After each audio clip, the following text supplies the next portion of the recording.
Thanks, Lindsay. And so great presentation. It's a good way, I think, to set the stage um, for cover crops. It's really talking about the carbon cycle. And I'll be looking to some different screens here because I have you in my screen, I have my presentation on a different screen, and my camera in a different screen. So it's kind of all over the place here. Um, so I'm Dr. Carlos Pires. So I'm an assistant professor of soil health extension. So I'm based in Fargo, and I'm part of the School of Natural Resource Sciences, same way as Lindsay. And so we're going to talk about probably my favorite topic, which is the hidden society, how soil microbes shape farming. We won't have time here to dive really deep into the topic, but I want to at least share who they are, so what they do, and how we manage them, how we can actually farm these microbes in the soil that are very important for us. So, and I think this is somewhat simple, but I want to make sure we have everybody on the same page. So I'm going to start talking about what are soil microbes. So they are incredibly diverse and abundant microscopic organisms that we have in the soil. So, and we say that they are microscopic because there's an understanding, and that's true, that we can only see them with a microscope. But that includes bacteria, fungi, archaea, some other protists as well. And all these microbes, they live in the soil and they play a crucial role in soil health and ecosystem services. So for you to have an idea here, I'm going to talk a little bit more about bacteria and fungi and protozoa because of the time. But I want you to see, for example, just earthworms. So they measure anywhere from 2 millimeter to 8 millimeter. Okay, so we can really see those worms in the soil. So a mite can measure up to 1 millimeter, which is 1,000 micrometers, which brings us to the scale of these microscopic organisms. So a bacteria measures about 1 micrometer. So just compare that to an earthworm as an example. And still they are extremely important for soil health and nutrient cycling. But then we have fungi, which is about, let's say, 16, and then protozoa about 32 micrometers. So they are really small, and that's kind of the reason we don't know a lot about them yet.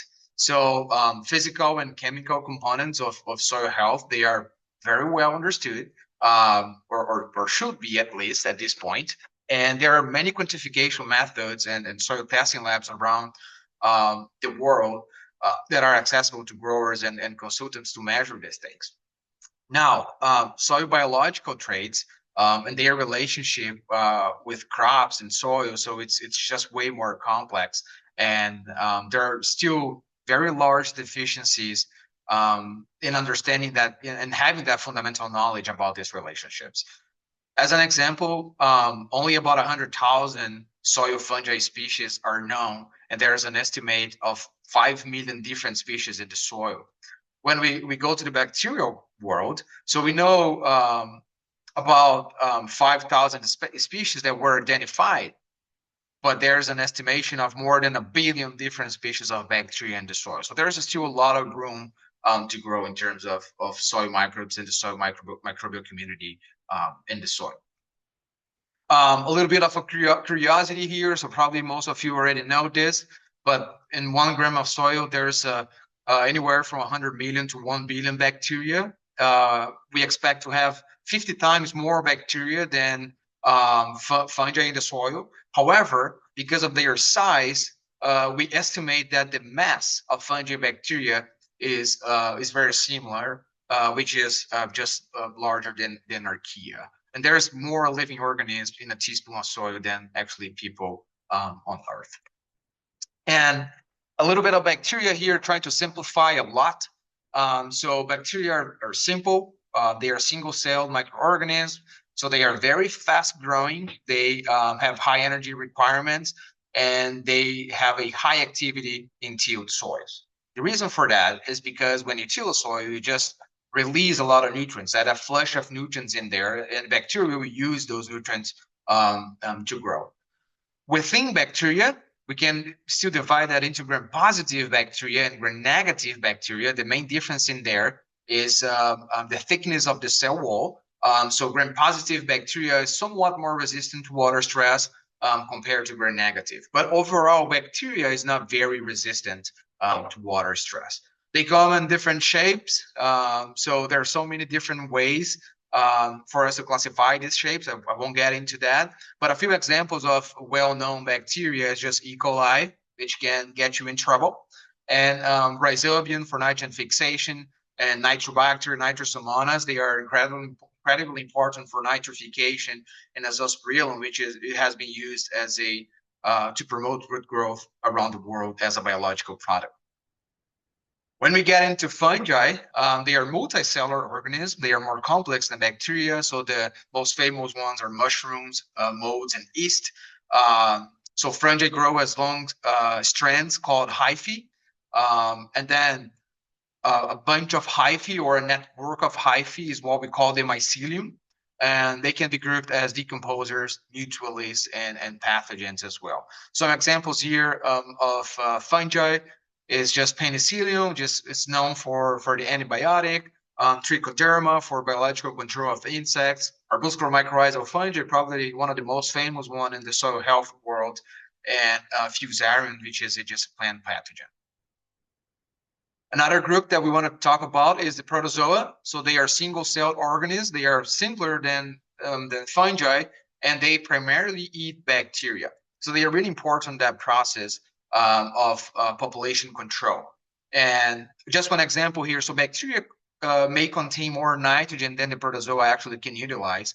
And then some of that nitrogen is released to plants in the form of ammonia.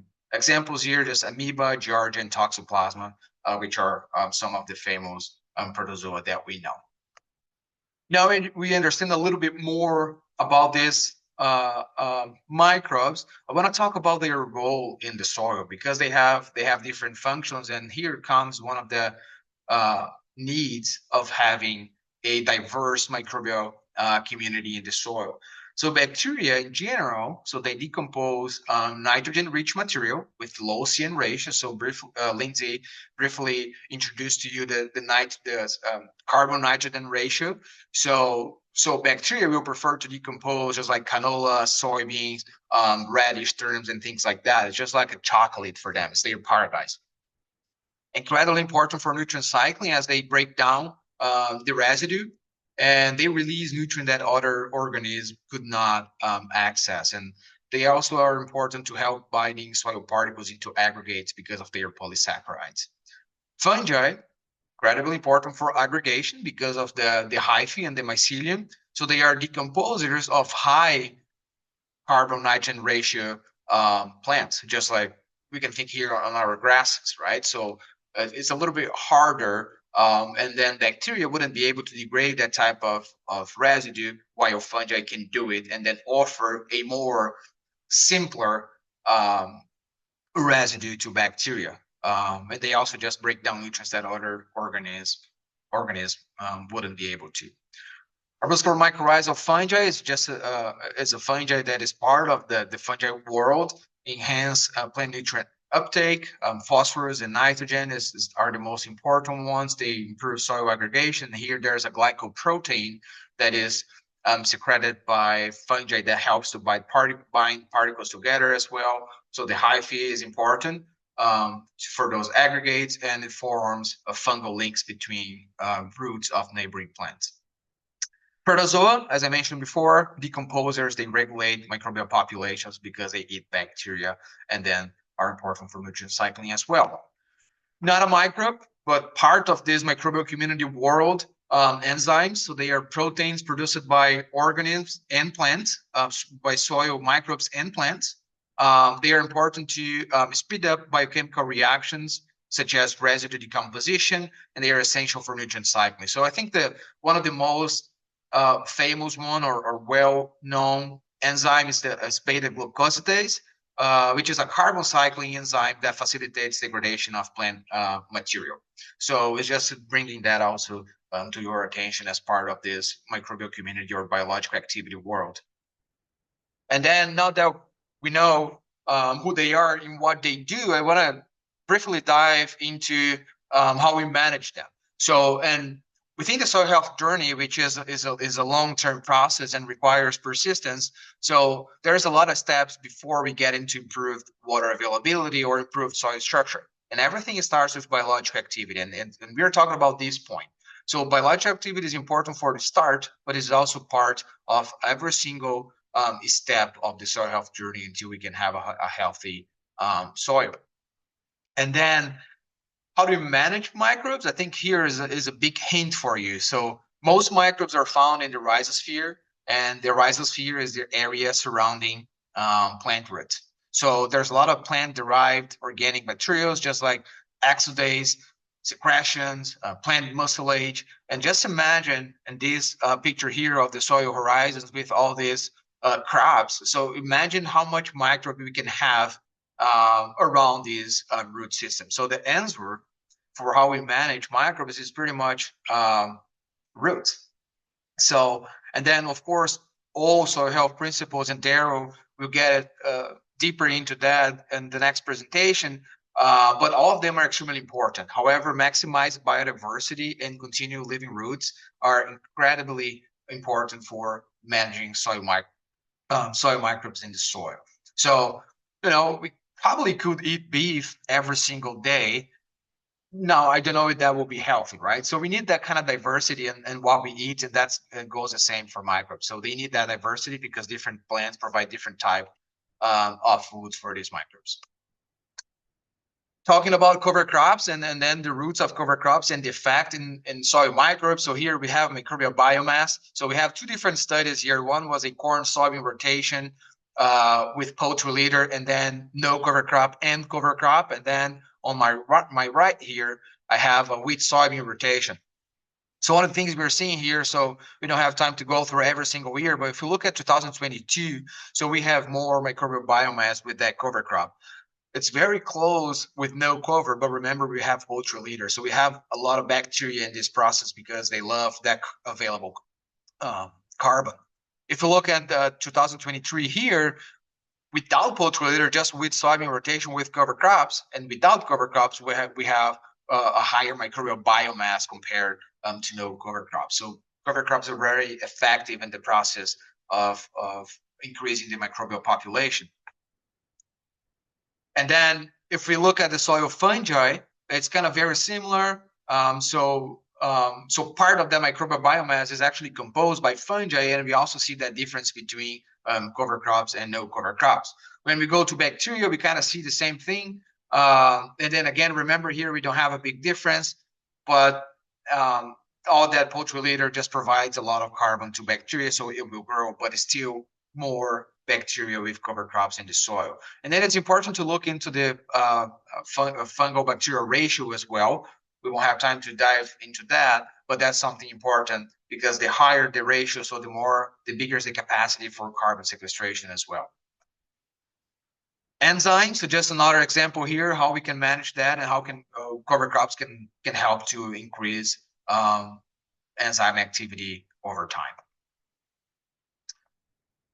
Another example here is the relationship between fungi and aggregate stability. So, cover crops per se are important to increase aggregation, as we can see on this figure right here. If you look at the larger than 2 millimeter aggregates, and then in 2022, we had a more aggregation with cover crops compared to no cover crops. And then if you go to this figure here on my right, where we have this regression, so we have total fungi in the x-axis, and then we have aggregate stability on the y-axis here, and this is for macro aggregates.